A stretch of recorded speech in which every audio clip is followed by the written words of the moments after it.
Hello, welcome to our Thursday special. One of the reasons why I started Thursday special is that I wanted a space to be able to discuss the other things that I like. I'm just going to start off by saying and just making it perfectly clear that I am Team Marvel. I am Team Marvel today, yesterday, last week, in the future. Yes. Okay, we're going to be talking about Suicide Squad. I just want to put a disclaimer in there. There will be spoilers. If you haven't watched Suicide Squad and you don't want any spoilers, then please, well, don't switch off now. I mean, still listen because I'm going to go into a bit of history about Marvel and DC. Please stick around, but just know that towards the end of this episode, there will be spoilers. You might want to pause, go and watch the film, then come back and then see if our thoughts are aligned. Okay, I haven't actually been to the cinema since, or I hadn't at this point been to the cinema since the pandemic. One of the things I used to enjoy doing prior to the pandemic, I actually really enjoy going to the cinema. How I will start things off is assuming that those who are listening are drawn to the fact that it's Suicide Squad and they've heard something about it, but not necessarily understanding and knowing that it's a DC comic. And when people are having this battle between DC and Marvel, people who aren't really diehard fans will not necessarily understand. The Suicide Squad is a fictional, what we call anti-hero team. I'll explain what that means in a bit. It's an anti-hero team that was originally published by DC Comics. And the first Suicide Squad came out in 1959. And then there was a more modern version, which was in 1987. An anti-hero is a central character. It's usually like the main character of a film or a comic. And it's a character that lacks the characteristics that an audience would associate with a conventional hero. Anti-heroes tend to be ambiguous protagonists. So they tend to have like complex characters and they also have a dark side. And Suicide Squad is a team that's made up of all these types of anti-heroes or these types of characters which are called anti-heroes. Now I'm going to go into Marvel versus DC. One thing I will say is that a lot of people don't realize there's a lot of overlap between Marvel and DC in terms of the writers, the illustrators, the founder is very, there's a lot of overlap, but there are some differences between the two comics that I'll talk about in a bit. DC Comics first began in 1934 and Marvel started in 1939. I can't help it. We're going to talk about Marvel first. Okay. Marvel was started in 1939 and it was actually initially known as Timely Comics. And then in 1951, it became known as Atlantis Comics. And then in 1961, that's when they launched all these comics with like superhero titles like the Fantastic Four. And this was created by Stan Lee and a whole bunch of other people. Marvel have well-known superhero characters, Spider-Man, there's Iron Man, Captain America, all these names that you'd know of, Ghost Rider. A lot of people think Ghost Rider is DC Comics, but Ghost Rider is actually Marvel. There are many X-Men, Fantastic Four, Guardians of the Galaxy, Black Panther, Doctor Strange. I could go on forever. DC Comics started out under the name National Allied Publications in 1934. And it was actually, they came about as a result of the merging between the National Allied Publications and Detective Comics Inc. And along with with those two, along with the affiliated All American Publications. At that time, in 1934, around then, it was named National Comics, but people often called it DC due to the logo on the comic covers, and also due to the popularity of a series that they had called Detective Comics. The company still maintained their old name until 1977, and then they changed officially to DC Comics. The majority of DC Comics take place within their fictional DC universe, and that's where you've got a lot of characters such as well-known characters, and iconic characters such as Superman, Batman, Wonder Woman, Flash, Aquaman, many. And it's just important to note that both Marvel and DC Comics began during the 1930s, around World War II. And World War II had an extreme impact, and this is reflected in both comics. They did have a similar theme of war and humor. And the idea was that, during the depressive wartime, people needed something to lighten up their day. Why not a comic? And then both Marvel and DC Comics released fun and often like quirky and bizarre issues, storylines to kind of help with this. And then you have comics that have a recurring war theme within the superheroes, particularly Captain America in Marvel. That's got a very strong war theme, and Superman in DC Comics. But then after the war, both publishers changed their focus during 1960s. From the beginning, between Marvel and DC, they have totally distinct characters. DC Comics, a lot of the characters are um, they're characters that they're taken for granted, but they also could be, they have a power of a god. For example, Superman, he's a super powerful Kryptonian. Wonder Woman, the daughter of Zeus, who has the divine power of the god of war. And there are quite a few, but there are exceptions with the DC portfolio. For example, Batman, well-known mortal, pure mortal, but yet can stand amongst the rank of other superheroes. Marvel characters, and I will explain why I was always so into Marvel. Marvel characters, they feature more realistic characters that can be partially explained by science, and that is why I was into Marvel growing up. I still to this day feel like my powers could kick in at any point. I'm just waiting for those. Anyway, but yeah, with Marvel, the characters, you could explain their powers with science. Marvel characters often have like a tragic trade for their powers. For example, you've got the X-Men mutants. They have so much power, but yet they're resented by society. Some iconic Marvel characters, we've talked about Captain America. He's a superhuman. He was a normal soldier, then instilled in a super soldier program, and then becomes a superhuman. Spider-Man, he got bit by a radioactive spider, but Spider-Man is a normal college or high school student. The Hulk, well known, exposed to gamma rays, which results in him becoming very green and angry. They also have the exception of these godlike characters. You've got Thor, who is son of Asgard, and these are not like typical characters for Marvel. The Suicide Squad is also known as Task Force X, and they're a team of incarcerated supervillains who have to undertake a high-risk operation. It's usually a secret mission. The members of the Suicide Squad have to participate either in order for parole, early release, or reduced prison sentence, or even, just privileges such as seeing members of their family. The thing to know of the Suicide Squad is that the missions that they go on are very well, as they say in the various films, it's like, oh, this is suicide, what you're trying to do. And they're like, yeah, that's kind of our thing. Regardless of their abilities or talent, every member of the team is expendable. And it's very interesting. It's a very interesting narrative, and the way it's portrayed in all the films. You almost, you're watching it thinking, no, they're not going to kill off that main character. They've got not only the actors, but the characters themselves. But yeah, just press the button, they're killed off. It's very, very interesting. As I said, regardless of their abilities or talent, each member is expendable, and it's not expected that many of them will return. And the other thing is that they're all fitted with explosive devices in their neck to ensure that they're obedient. It's a little bit messed up. What's interesting about this film for me is that the director, James Gunn, and he directed Guardians of the Galaxy, the first one, and I believe the sequel, and they're both Marvel films.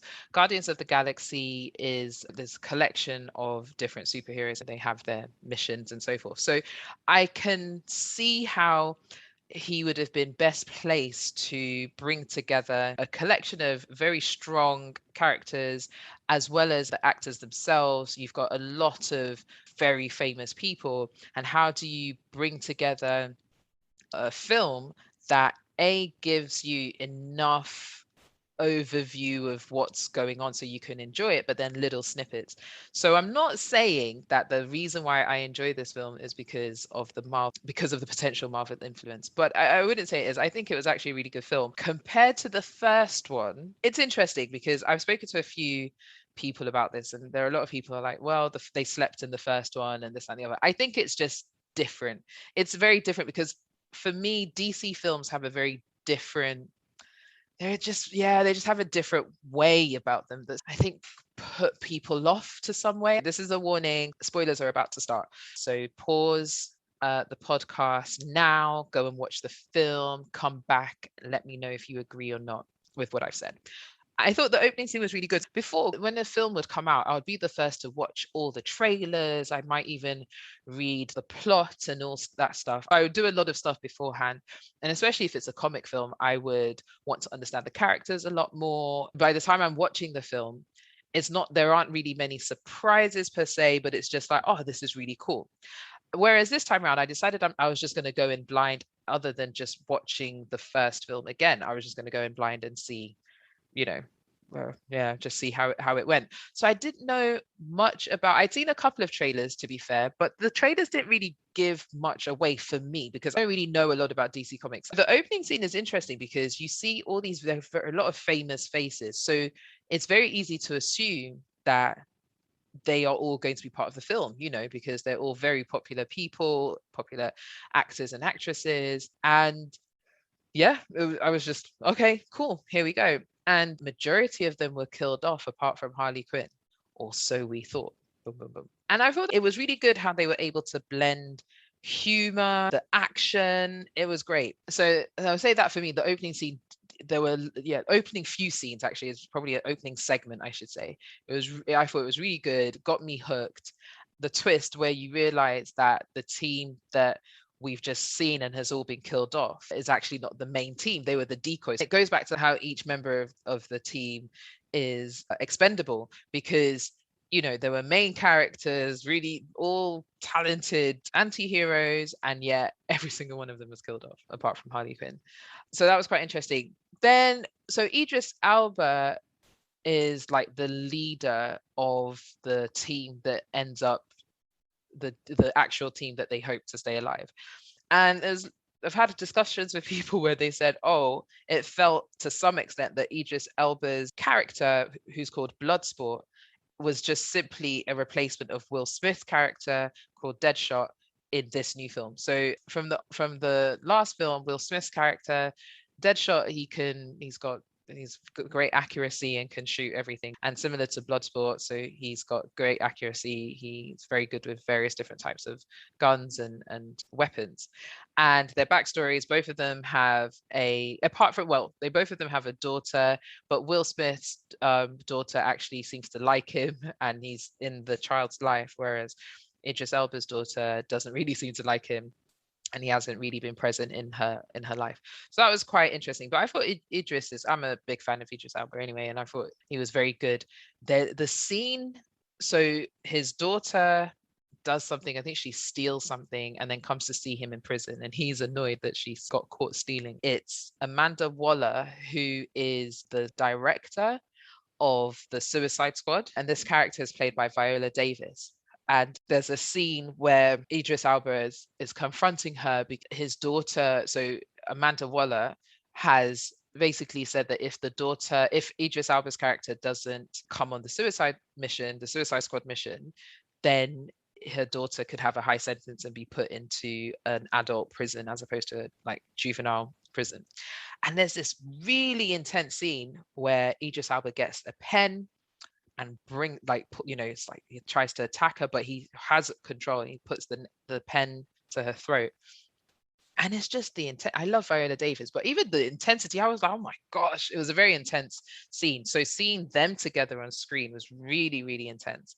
And it was really good. But Viola Davis, her character is just ruthless. Like from the first film, you see how she just kills the whole team because she was like that they're not even meant to know about the mission. There's still that ruthlessness is there. But it was interesting because in this film, they seem to try to. So she was always intense. There was humor. I mean, even in her intensity, she's funny and everything. Just really good acting. But then it was more around the characters and the people around her, and how there was like some comedic moments there, which is really interesting. And it was that sort of thing of, there's a point in the film where she's making a decision and she's super ruthless, her character, and then her team are not, they're like, are you really gonna kill this person off? Are you really gonna do this to this person's daughter? That seems a bit, seems a bit harsh. And then they do something and make a decision. I would have liked more backstory for the polka dot man. Anybody listening who were like, actually, there was a lot of information about the character, and that is true.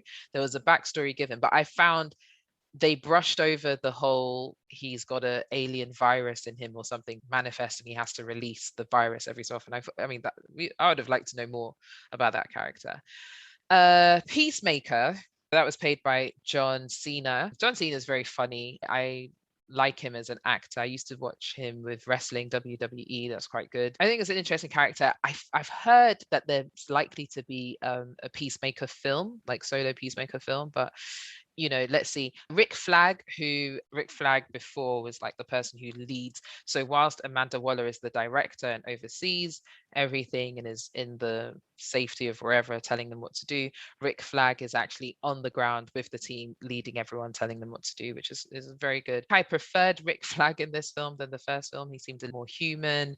He seemed like he was more willing to be part of the team, not just leading the team or maybe managing the team. I think he led the team a lot more and was a bit more, he was softer. His character was softer in this film, which was really good. Then there's the shark, the king shark, Naneo character, which was hilarious, really good comedic moments. It was actually voiced by Sylvester Stallone, which I did not know, but then now thinking back, it kind of makes sense. The character that I liked the backstory, but I didn't like their powers, was Ratcatcher. Ratcatcher knows how to manipulate rats, hence the name. But it was a bit, I didn't really like that character. Like I'm not squeamish about mice or anything, but it was just a bit, or rats, but I just didn't like didn't like it, the superpower. But the character themselves was fine. And I'm just gonna say Weasel. I was gonna leave it there. Hilarious. So there are post credit scenes. And this is the first Marvel film that has a post. Oh, sorry, you see, I even said it. This is the first DC film that has post-credit scenes. And at this point, they are copying Marvel at this point. But it's fine. I won't be too bitter. But I just thought, I mean, to be fair, the film, I think there are two post-credit scenes. So if you haven't seen them, go back to the cinema and watch it. But there are two post-credit scenes. One is around Weasel, which is funny. And then the other is something that gives us something away around what could be the next film, or if they're going to make this, like a series. So then there's Suicide Squad 3. I don't know. So it could be quite interesting. Overall, I did enjoy the film. I would give it, there were some cheesy parts. Harlequin, I haven't spoken a lot about Harley Quinn, her character. I like Margot Robbie as an actress. Again, very good actress. I know a lot of people are into the Harley Quinn character. There's a scene that I thought was hilarious where she shoots somebody because of the red flags, not the fact that this person has taken over the country and this, that, and the other. No, it's because of the red flags for relationships. And she's said she was committed to not dating toxic people. I thought that was really hilarious. But anyway, so to conclude, I thought it was really good. I actually enjoyed the film. And I'm not going to give it 5 stars. The reason why I'm not going to give it 5 stars is because, and please don't think it's because it's not Marvel. No, there were some points in the film where I did dip out a bit. The scene attacking Project Starfish, I feel like could have been tightened a bit better. I would say that from when they met Project Starfish, from that scene, and then also the Thinker, who's the lead scientist of Project Starfish, I feel that when we met that character, and then also when it got to the sort of, I guess, one of the big action parts of the film, I just felt like that could have been tighter, and I felt we could have had maybe a little bit more of a backstory about Project Starfish. I feel like I'm asking a lot for backstory, and again, that could purely be because I don't really know the character. As I mentioned, I don't really know much about DC Comics, but I just felt that they could have gone into a bit more depth into Project Starfish, other than, okay, yes, it was discovered in space, and then the starfish at the end says, oh, I just wanted to float around in space. I just felt that I needed a bit more. So I would say, okay, maybe I'll say 4.5 stars out of 5. Yes, okay, I'll say that. That was my review. I did really enjoy it. It was great to go to the cinema first time in however long, so that was fun. What did you think? Have you seen Suicide Squad? Let me know your thoughts. I'm very open to any recommendations that people might have. You can send me an email, info@mondaysciencepodcast.com, or you can just send us a DM on our social media platforms. Also, let me know if there are any other films you'd like me to review. you'd like to get my thoughts on, the next Monday Science episode, next Monday and the 30th, is going to be a review on Netflix's The Chair. You've been listening to the Monday Science Podcast, a weekly show bringing you the latest research and news in science, technology, medicine, and health. We hope you've gotten some useful and thought-provoking info from the show, and we hope you had fun along the way. We know we did. We'll be back soon, but in the meantime, hook up with us on our website at www.mondaysciencepodcast.com. Shoot us an email at info@mondaysciencepodcast.com. Find us on Instagram, LinkedIn, and YouTube at Monday Science, and access episode summaries at mondayscience.medium.com. See you next week on the Monday Science Podcast.